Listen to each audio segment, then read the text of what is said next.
Paz, irmãos.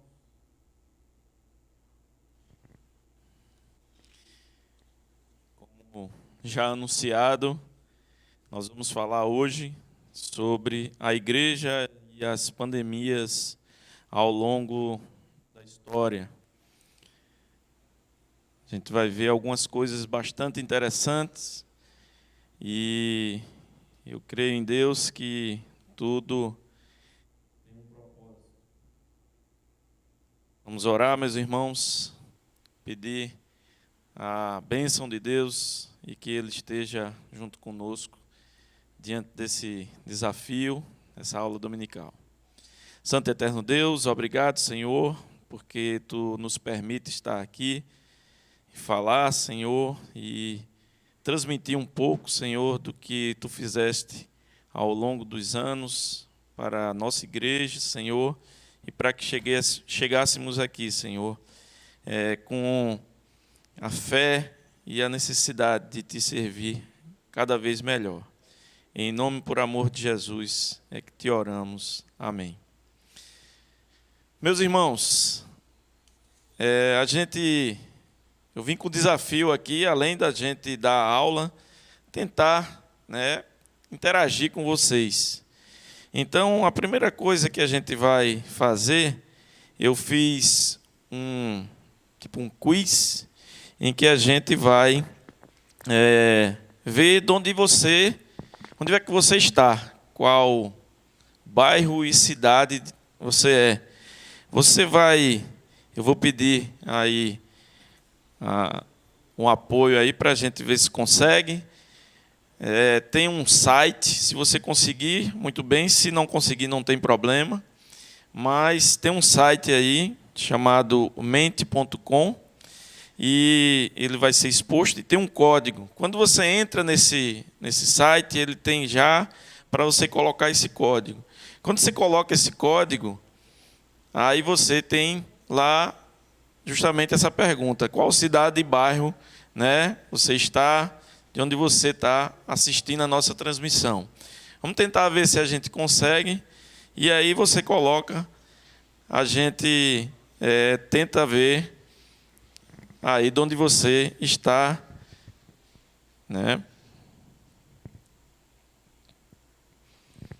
Dá um tempinho para você.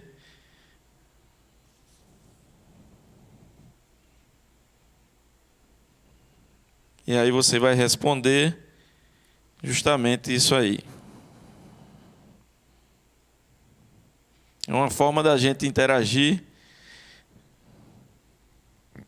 O link do site está abaixo do chat aí. Então, é melhor, porque aí você já vai direto.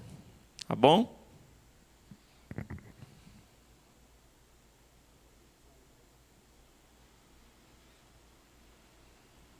Vamos ver se a gente consegue enxergar aí as cidades, os bairros que estão aparecendo. Se puder já colocar. É interessante porque a gente consegue ver uma nuvem de palavras, aparecendo e vendo aí de onde é mais pessoas, de onde estão as pessoas. Isso é uma forma, meus irmãos, de a gente interagir com vocês como uma aula. A ideia é essa, a escola dominical, é a ideia de a gente poder interagir com vocês, não só eu aqui falando, mas vocês também, tendo uma forma de retribuir, de estar conosco diante, desse questionamento. A gente vai ver se vocês conseguem fazer isso, ok? Ok, vamos lá. Vamos ver se a gente está conseguindo. Se está tendo aí uma quantidade de pessoas, a gente consegue enxergar isso na transmissão.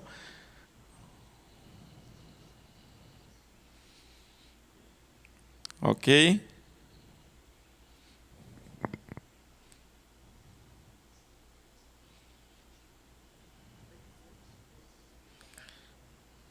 Vamos ver aqui.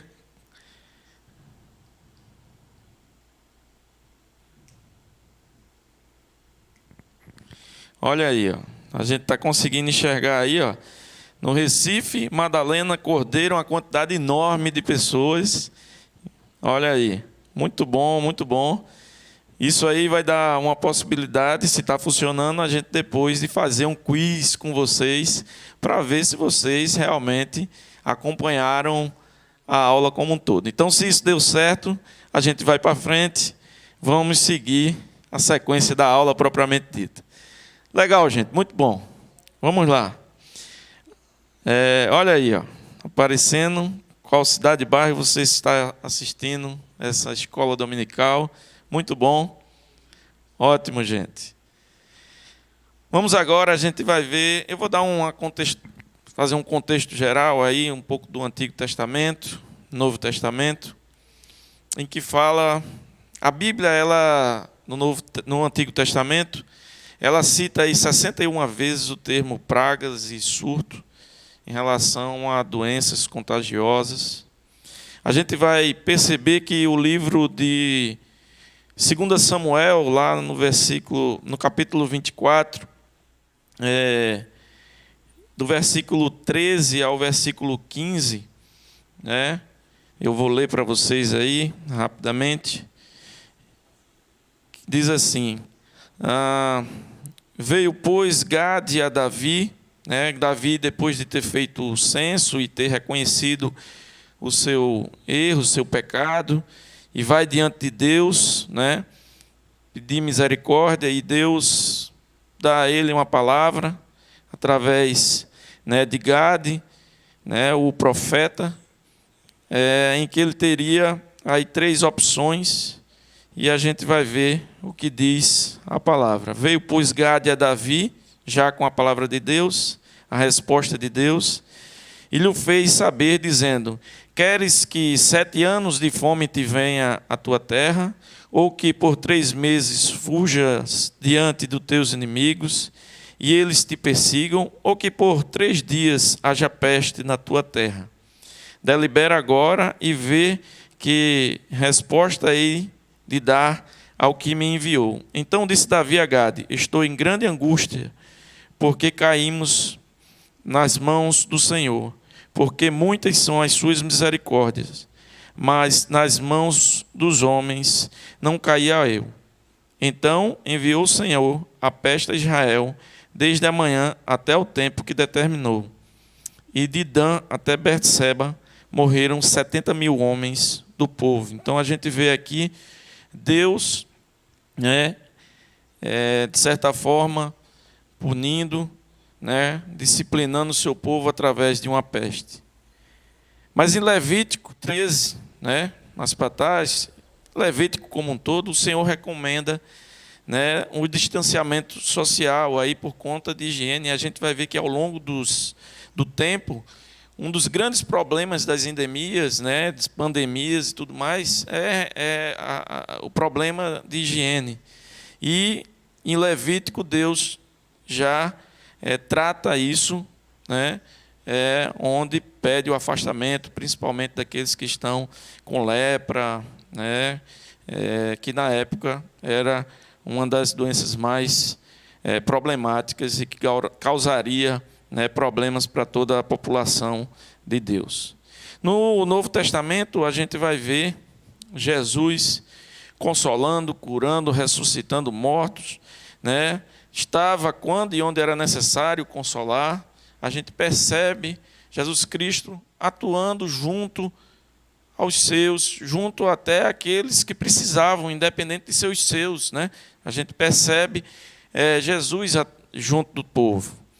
E a gente vai em João, no capítulo 9, o versículo de 1 a 3, diz assim a palavra de Deus: caminhando Jesus, viu um homem cego de nascença, e os seus discípulos perguntaram: Mestre, quem pecou, este ou os seus pais, para que nasceste cego? Respondeu Jesus: nem ele pecou, nem os seus pais, mas foi para que se manifeste nele as obras de Deus. Então a gente percebe que, né, nesse caso, não houve pecado, não houve problema, mas sim a manifestação da obra de Deus. Então, as pestes nem sempre estão associadas à punição divina, mas consequência do pecado e para glorificar a Deus. Vamos ver lá João, em João ainda, em 15, no capítulo 15, de 12, vou ler de 12 a 14 para ficar contextualizado. Então diz assim: o meu mandamento é este, que vos ameis uns aos outros, assim como eu vos amei. Ninguém tem maior amor do que este, de dar a alguém a própria vida em favor dos seus amigos. Vós sois meus amigos e fazeis o que eu vos mando. Né? Então a gente percebe aí a preocupação de Deus, né, do Senhor Jesus com o outro. Né? Então a gente percebe essa preocupação. E aí a gente vai entrar dentro dessa contextualização do Antigo e do Novo Testamento. Eu vou entrar aí com o conceito, né?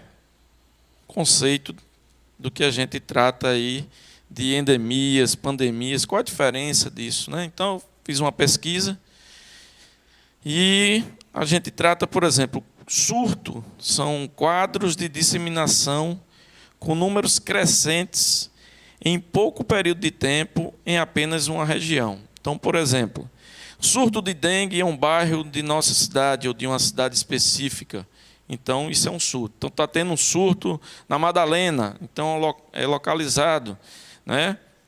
Isso é um exemplo. Endemia está relacionada à frequência com que uma doença aparece em uma região, sem disseminação em outra comunidade. Então, fica como se fosse meio que localizado. Então, a gente tem casos, por exemplo, casos de febre amarela na região amazônica. Então, são casos bem específicos. Então, tem uma endemia de febre amarela na região amazônica. Epidemia. A epidemia é o crescimento de uma doença acima do esperado, ou seja, tem um pico muito grande, se espalhando em diversas regiões. Pode ser em municípios, em vários bairros, estadual, em muitas cidades, ou no nacional, quando é em várias regiões do país. Então, nós temos um exemplo aqui, Ebola, em 2014, após atingir vários países da África ali. Então, teve uma epidemia de Ebola.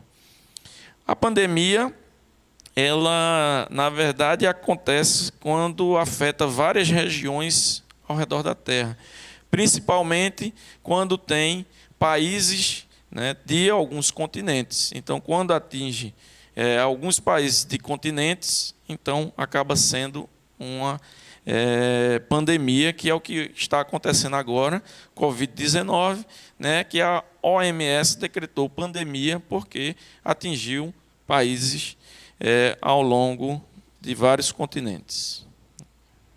Ok?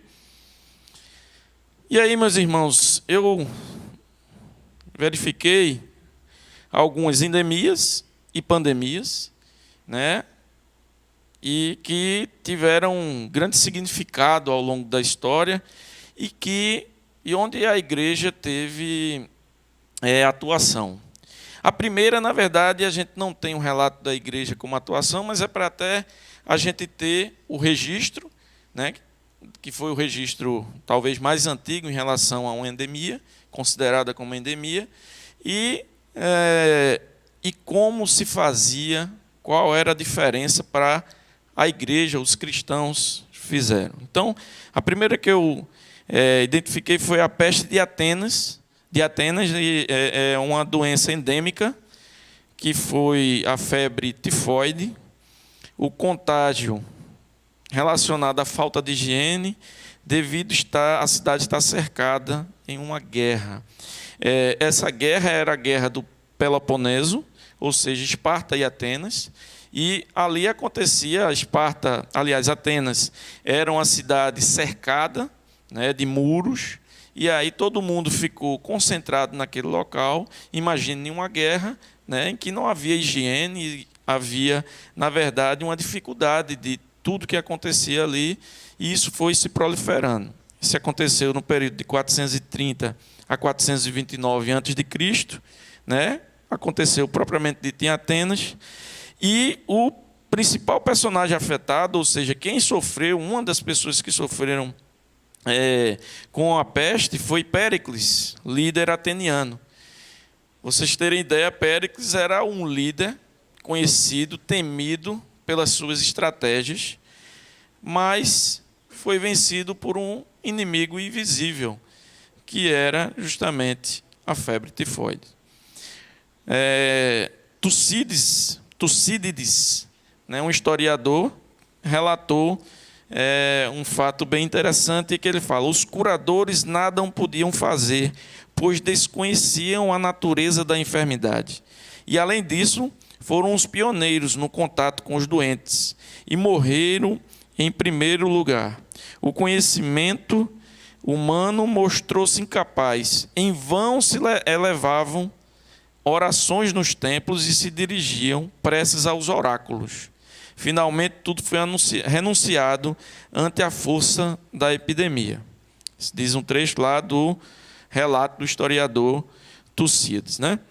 Então, a gente vê aí, está no livro dele, História da Guerra do Peloponeso. Então, a gente percebe aí que as pessoas ficavam desesperadas, nada tinham que fazer, né? E em vão se elevavam as orações e as preces nos oráculos. Depois nós vamos para a peste antonina. Essa peste aconteceu aí no período de 165 a 180 depois de Cristo, então já aí no segundo século, no início já do cristianismo, né, da igreja, né, propriamente dita. Foi uma doença endêmica, foi a varíola, né? Os soldados vindos de campanha de guerras ali por volta da Mesopotâmia, em que o Império Romano ainda dominava, e eles lutavam. Imagina, os soldados adoeciam, e quando adoeciam, iam de uma região para outra, né? E um dos principais personagens mortos foram os imperadores Marco Aurélio Antonino, e aí vem o nome da peste antonina, e Lúcio Vero. Tivemos 5 milhões de mortes por conta dessa peste. Diante da sociedade, a sociedade, né, como aconteceu lá em Atenas, não sabia o que fazer. Os líderes e autoridades médicas fugiram para suas casas de campo, ou seja, quem tinha posses, quem tinha condições, fugia. O maior médico da época, Galen, né, em vez de ir para a frente de batalha, ou seja, encarar a doença, não, fugiu para sua casa de campo, esperou a pandemia passar. As religiões tradicionais, ou, né, que não eram cristãs, né, diziam que eram pragas, castigo dos deuses, ou eram ofensas cerimoniais, porque os deuses não estavam recebendo as oferendas ou coisas desse tipo. E a igreja, aí no início, né, até a igreja estava, de certa forma, sendo perseguida. E o que é que eles fizeram? Eles cuidavam dos doentes e dos mortos. Visitavam, acolhiam, davam alimentos e líquidos, ajudavam a carregar os mortos. Consequência disso, aumento na recuperação dos cristãos. Os cristãos e pagãos foram salvos aos milhares. E por que os pagãos foram salvos aos milhares? Porque os cristãos também auxiliavam não só os seus, mas também os pagãos, né? E mesmo de forma ilegal, ou seja, eles estavam escondidos, mas ainda assim ajudavam aqueles que precisavam. Houve uma expansão da igreja e houve mais sobrevivência entre os cristãos, justamente por conta disso, porque eles davam alimentos e líquidos, então reforçavam aí, né, a condição física, né, das pessoas, e isso fazia com que a doença ela demorasse ou passasse sem comprometer, né, ou sem as pessoas morrerem. Depois a gente vai para a praga de Justiniano. Também é uma doença pandêmica. Foi a peste bubônica, né? o contágio através de pulgas de ratos, trazido por embarcações de guerras também, né? As guerras favoreciam a expansão da doença. Isso aconteceu aí no Império Bizantino, ali mais ou menos na época em que Roma, né, o Império Romano já estava se acabando, já no final. Foi sobre o imperador Justiniano Bizantino I, né, no período entre 541 e 544. Aconteceu próximo ali ao Mediterrâneo, então a gente tem ali três continentes, né, a Europa, a África e a Ásia, e atingiu cerca aí de 25 a 50 milhões de pessoas. Só em Constantinopla, né, tem uma variação entre 500 a 1 milhão de pessoas foram atingidas, foram mortos. Principais mortos: a imperatriz Teodora, que era a esposa do imperador Justiniano. O que aconteceu com a igreja? O que a igreja atuou diante da situação dessa praga? Cristianismo era a prática cristã de cuidar dos doentes. Então, o cristianismo significava cuidar dos doentes. Consequência: crescimento do cristianismo. As comunidades cristãs tinham melhores taxas de sobrevivência, né, como já tinha falado anteriormente, porque se cuidavam mais dos cristãos. O Império Bizantino ele teve grandes perdas. Há historiadores que falam que, inclusive, o Império Romano sofreu uma grande baixa, e aí é que mais ou menos foram se encerrando, foi se acabando. E 20 a 30% da população, né, daquela região faleceu. A gente entra depois, vai para a peste negra, ou também uma peste bubônica. A gente vai perceber aqui que, mesmo situação de contágio, e aí, por conta de comércio vindas da Ásia para o mar Mediterrâneo, originário ali da China, né? Então a gente vê aqui que isso acontecia diante desse período aí. Esse período iniciou em 1347 a 1351. O local inicialmente aí, local de propagação, chamado Eurásia, Europa e Ásia, 75 a 200 milhões. E por que esse número tão grande? Porque essa praga ela se estendeu ao longo dos séculos. Ela chega, inclusive, num período lá de Lutero. Lutero ele entra na faculdade em 1505 e a Alemanha ela está sofrendo dessa peste. Ele entra na faculdade de Direito de Erfurt e depois vai para o mosteiro agostiniano. Muitas pessoas dessa universidade, dessa faculdade ali, morrem, inclusive 2 irmãos de Lutero. E Lutero depois, né, ele é ordenado sacerdote em 1507, 1508 ele vai lecionar em Wittenberg. Lá em Wittenberg, a gente lembra, em 1517, ele coloca as 97 teses na igreja de Wittenberg. E aí, em 1527, a praga, né, já se instalava aí, mas em 1527 ela chega em Wittenberg, né, e a casa de Lutero passa a ser um hospital, né, acolhendo os doentes e ajudando a todos que estavam necessitados. Um pastor de Breslau, Dr. John Hess, pediu a orientação de Lutero quanto à questão dessa praga. E é bem interessante que aí Lutero escreve uma carta. E aí essa carta, escrita para John Hess, ou John Hess, ele intitula Se Alguém Pode Fugir de uma Praga Mortal. E aí a carta diz assim: pedirei a Deus para misericordiosamente proteger-nos. Então farei vapor, ajudarei a purificar o ar, a administrar remédios e a tomá-los. Evitarei lugares e pessoas onde minha presença não é necessária para não ficar contaminado e assim infligir e poluir outros e, portanto, causar a morte como resultado de minha negligência. Se Deus quiser me levar, Ele certamente me levará, e eu terei feito o que Ele esperava de mim. Portanto, não serei responsável pela minha morte, nem pela morte dos outros.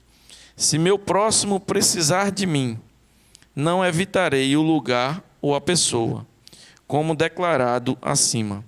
Veja que essa fé é uma fé que teme a Deus, porque não é ousada, nem insensata, e não tenta a Deus. Martim Lutero. Eu vou voltar depois dessa carta para a gente falar um pouquinho mais sobre ela e esses itens a gente tratar, né, o que essa orientação de Lutero no período que ele teve lá, né, durante a peste bubônica. E aí a gente vai para a próxima peste, chamada a gripe espanhola. Essa peste, ela ganhou esse nome, é bem interessante, é uma doença pandêmica, vírus influenza, né? Contágio aí teve a Primeira Guerra Mundial e isso favoreceu a espalhar pelo mundo também, né, logo depois de uma guerra. O período 1918 a 1920, a propagação em todos os continentes. Nós vemos aqui personagens interessantes, né, que infelizmente foram vítimas da gripe. O presidente do Brasil, Rodrigues Alves, que foi eleito, mas não pôde assumir porque estava doente e morreu, faleceu, e aí não conseguiu assumir a presidência. O Papa, na época, o Papa Bento XV, também sofreu foi vítima dessa gripe espanhola. 50 milhões de mortos. O interessante é que a gripe espanhola, ela tem esse nome porque a Espanha, na Primeira Guerra, ela ficou como um país neutro, ela não participou da guerra. E aí o que é que aconteceu? A gripe, durante a guerra, se espalhou entre quem estava participando, e a gripe, quando chegou na Espanha, nesses países em que estavam participando da guerra, esconderam que existia uma guerra, ou que existia a pandemia, a doença. Então, eles ficaram quietos. Quando chegou na Espanha, como a Espanha não estava participando da guerra, ela começou a divulgar. E aí, como ela começou a divulgar, a gripe se tornou gripe espanhola. A questão dos outros países era porque, se divulgasse, né, daria a possibilidade de dizer que o país estava fraco, tinha fraqueza. Então, era uma estratégia de guerra. Infelizmente, isso aconteceu. E aí o nome da gripe se tornou gripe espanhola porque a Espanha, os meios de comunicação, a imprensa divulgou que existia a doença e tratava. Alguns relatos interessantes no mundo, né? Eu pesquisei algumas coisas e tem alguns relatos durante essa gripe. Essa gripe foi no início do século, então a gente percebe aí no mundo, né? A gente vê lá nos Estados Unidos, algumas freiras se ofereceram para auxiliar como enfermeiras, né? Justamente porque não tinha uma estrutura ou tinha condições, né? Já pela quantidade de pessoas, e aí as freiras se ofereceram a serem enfermeiras e tratar dos doentes. Cristãos, voluntários cristãos se ofereceram para pegar a doença e serem estudados. Então, percebemos também que alguns se ofereceram para ser estudados. Nesse caso específico, 10 estudantes, 10 pessoas, 10 cristãos se ofereceram para poder participar desse estudo e conseguir identificar e analisar para poder tratar, ter um remédio ou uma vacina, alguma coisa. O detalhe é que esses voluntários aqui, eles não pegaram a doença, né? Outros foram voluntários para consolar, irem aos hospitais e dar conforto àqueles que estavam precisando. No Brasil, o Brasil tem uma característica bem interessante. O Brasil, ele vinha, vocês percebem aí que a doença ela chegou ao Brasil em 1918. Só que o Brasil ela havia de algumas endemias em que aconteceu no início propriamente do século. Então, tinha sarampo, febre amarela, varíola. Isso por conta da questão higiênica mesmo que acontecia aqui no Brasil. E uma das coisas que foram necessárias foi que, em alguns estados, foi necessário fazer uma reforma na própria cidade, tratando a parte de esgoto, de saneamento. Então, o Rio de Janeiro passou por isso. E em Recife aconteceu isso também. Em 1910, 1908, 1910, o Porto do Recife, que era um local onde tinha muito fluxo, de chegada de barco, de muita situação de falta de higiene, gerou a necessidade ali de ter uma reforma grande. Isso por conta das endemias que aconteciam no Brasil, não tinha nada a ver ainda com a gripe espanhola. E aí, quando chega em 1918, um navio chamado navio Demerara, ele vem de Portugal. Veja que aí a gente não tem conhecimento, na época não se tinha o que a gente tem hoje, a facilidade, a velocidade da informação, ninguém conhecia nada. E esse navio chega em 14 de setembro no porto do Recife, com algumas pessoas vindo da Europa doentes. E aí a doença começa a se espalhar aqui em Recife. Esse navio ele vai para Salvador e começa também a se espalhar lá, e depois Rio de Janeiro. E a doença ela se espalha pelo Brasil a partir desses locais. No Brasil não tinha sistema de saúde, Aí Oswaldo Cruz, é chamado, e a partir dessa necessidade começou a se formar um interesse, uma preocupação de se formar um sistema de saúde público, no Brasil. É onde surge aí a ideia, pelo menos, e depois isso vai se propagar, e hoje chega ao que nós temos aí como SUS.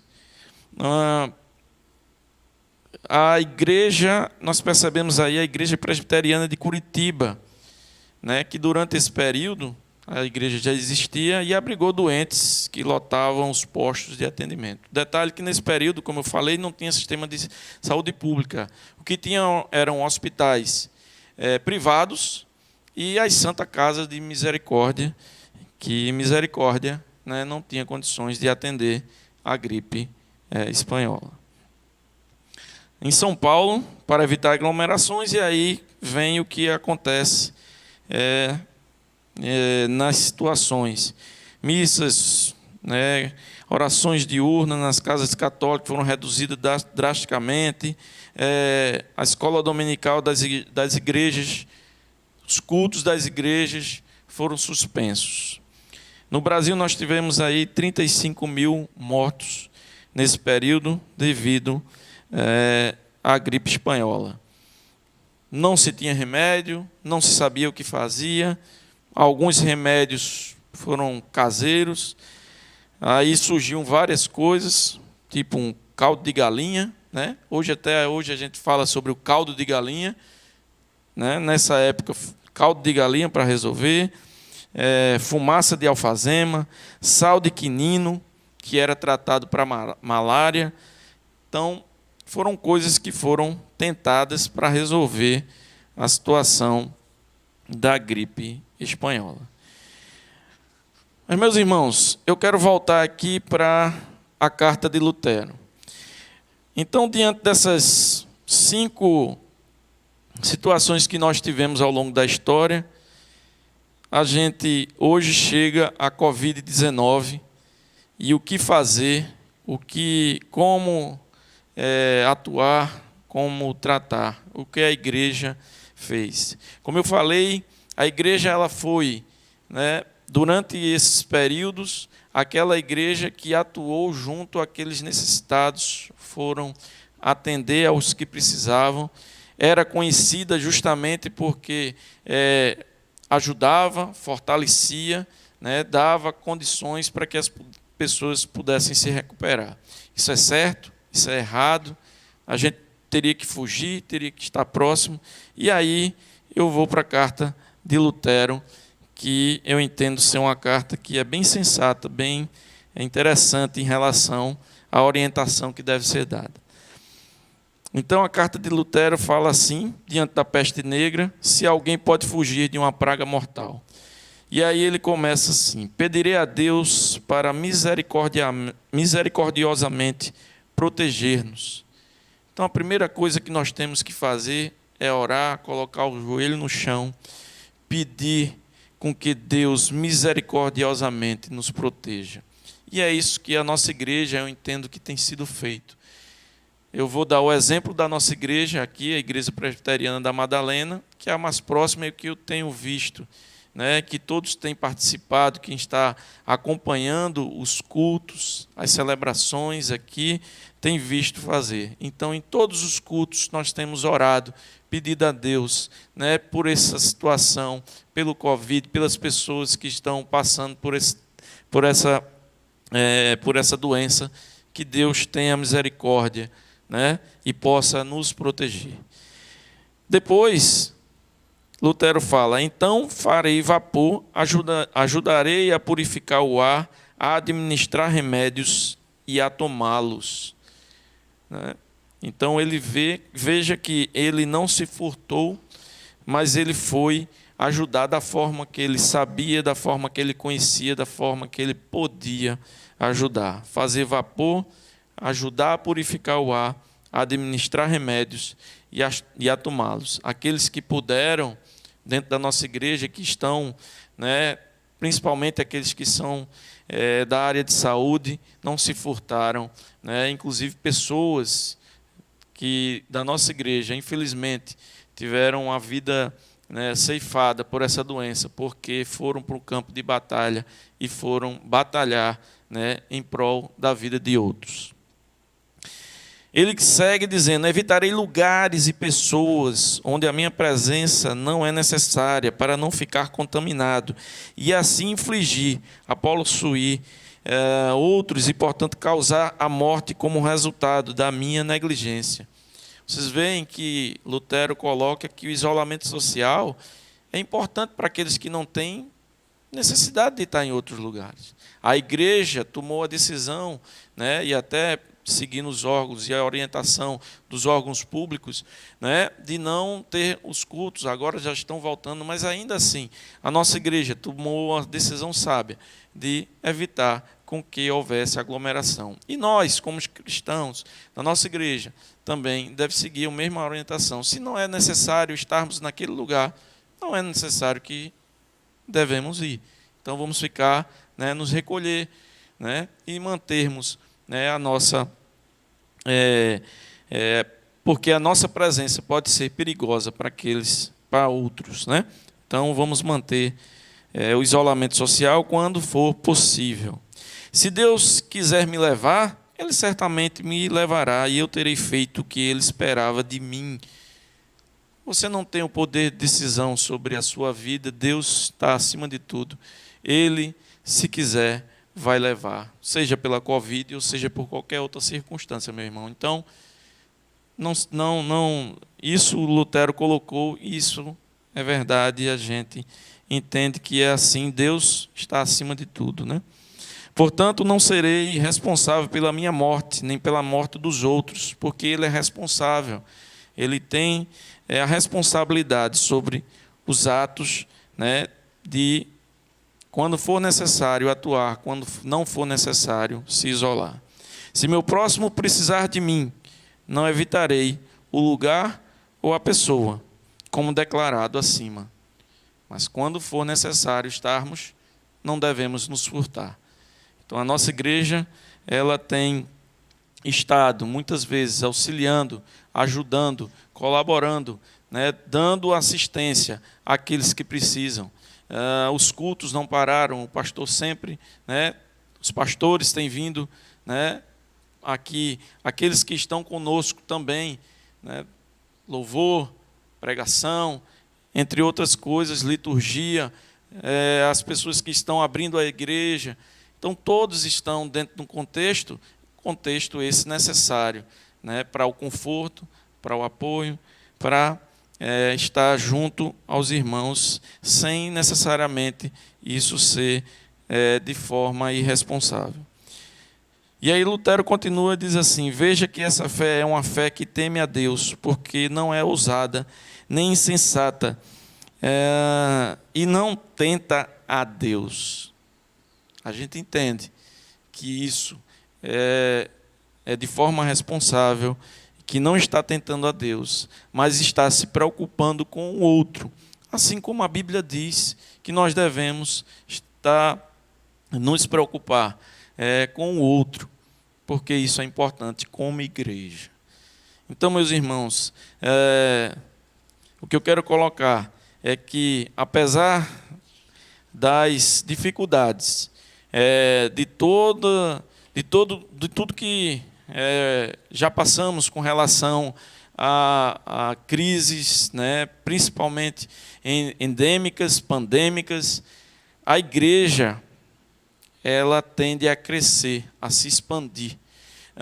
Estava vendo, né, a nossa igreja, ela, quando cultos físicos, né, aqui presente, é muito importante, muito caloroso, muito bom, mas a gente, querendo ou não, tinha uma alimentação física. Hoje, eu percebi que hoje a gente consegue, né, para a glória de Deus, levar a palavra dele para muitas pessoas que antes não podiam estar, né, nos locais físicos. Vocês percebem que no culto eu fui olhar, né, tive a curiosidade de olhar a mensagem do domingo passado, nós tivemos cerca de 500 visualizações. 500 visualizações, e só a nossa igreja. Quantas outras igrejas, né, espalhadas pelo Brasil está tendo essas visualizações? Então a igreja, né, muitas vezes tende a se expandir quando, né, chega uma situação dessa. A gente precisa estar aberto, joelho no chão, e sabendo que Deus tem um propósito em tudo e está, né, à frente de tudo, e Ele tem o controle de todas as coisas. Que Deus possa nos ajudar, nos dar entendimento, a gente possa realmente sentir aí que nós somos importantes, cada um de nós, diante do reino, né, e como igreja do Senhor. Para a gente não, aquilo que eu falei para vocês, a gente tentar ter uma interação e tentar aí fazer de forma dinâmica a nossa aula. Eu fiz aí um gamezinho de perguntas. Acho que se der certo, aquele que ganhar, eu trouxe até um livro. Esse livro aqui, Piedade e Paixão, do reverendo Hernandes Dias Lopes. Aquele que ganhar, né, o game, ganha. Vamos ver se dá certo. Se der certo, aqueles que puderem participar do game, a gente dá o livro. Se não der certo, mas a mensagem fica, né? E espero que os irmãos tenham gostado e tenham entendido, principalmente, a palavra de Deus diante de tudo isso que passou durante a história. Eu vou pedir aí aos meus irmãos para me ajudar nisso. O site é o mesmo, só que tem um outro código. E aí eu vou esperar os irmãos entrarem. Ele fica lá segurando um pouquinho para depois entrar e participar aí do game, até eu liberar.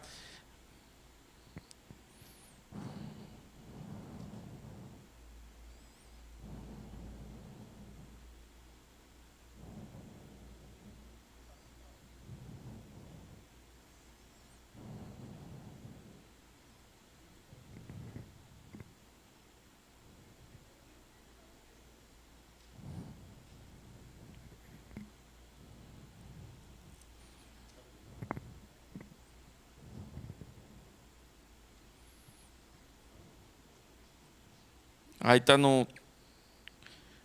O site é aquele, o código está aí no chat.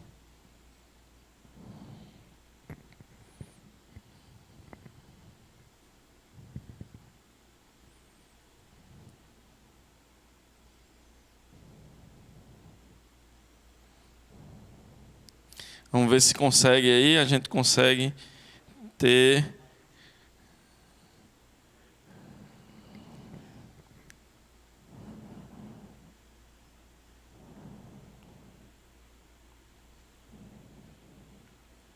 A gente consegue aí ver.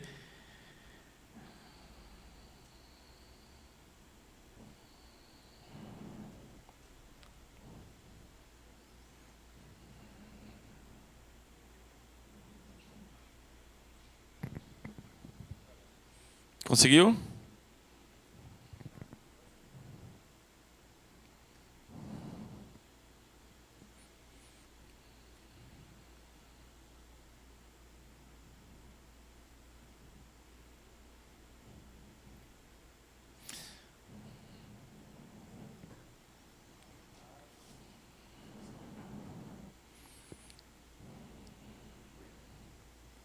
Vamos lá, vamos ver se respondem aí as perguntas.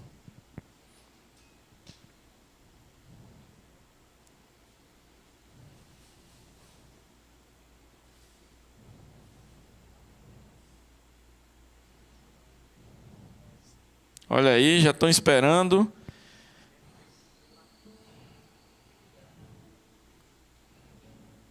Tem que liberar lá em cima. Vamos ver. Publicar. Tá acontecendo, vamos ver. Vamos ver se está acontecendo aí, como é que a gente... Quem ganha...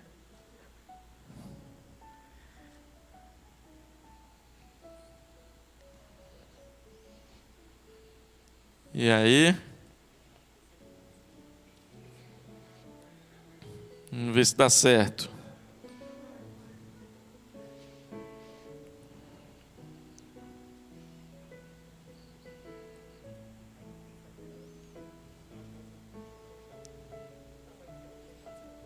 Teve algum... Conseguiu ver algum ganhador? Ah, tá na primeira pergunta.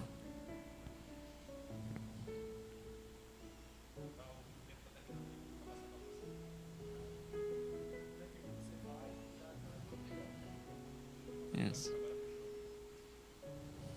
Estamos na segunda pergunta aí. Vamos ver quem vai.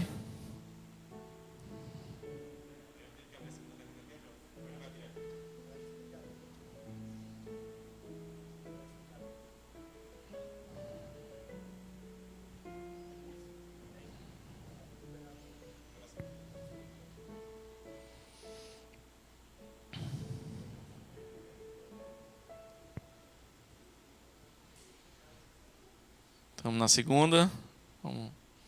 Tem um tempinho para cada pergunta, que é justamente porque tem perguntas que são mais difíceis, né? Então,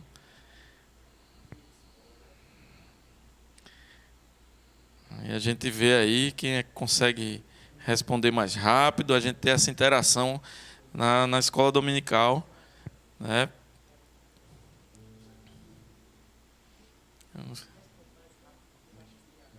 Na verdade é isso. Certo, errado, assim, o mais certo é o tempo. Ele mesmo que calcula, ele vai dizer.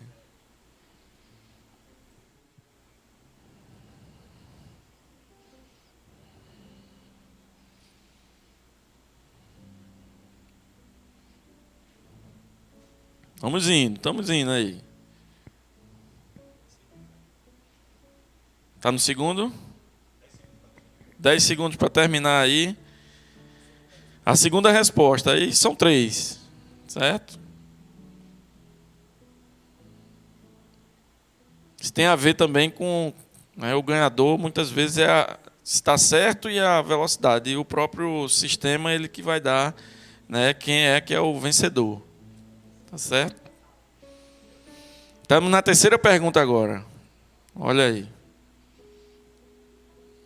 Vamos ver. Vamos ver.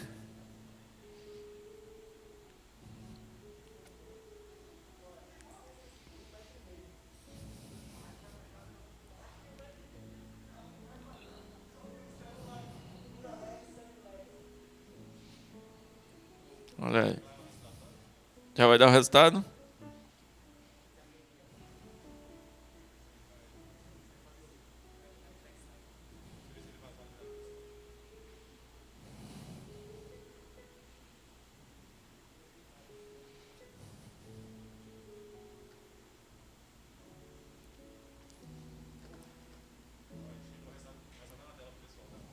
O resultado está na tela aí. Vamos ver.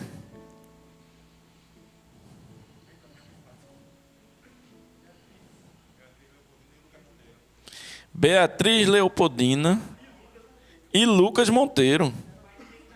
Olha aí. Eu vou ter que arrumar outro, ter que me virar aqui, né? Muito bom. Vou arrumar, não se preocupe não. Beatriz e Lucas Monteiro, vem aqui na igreja. Um é esse livro, eu vou arrumar outro livro, não se preocupem. Ok? Gente, muito obrigado. Deus abençoe vocês.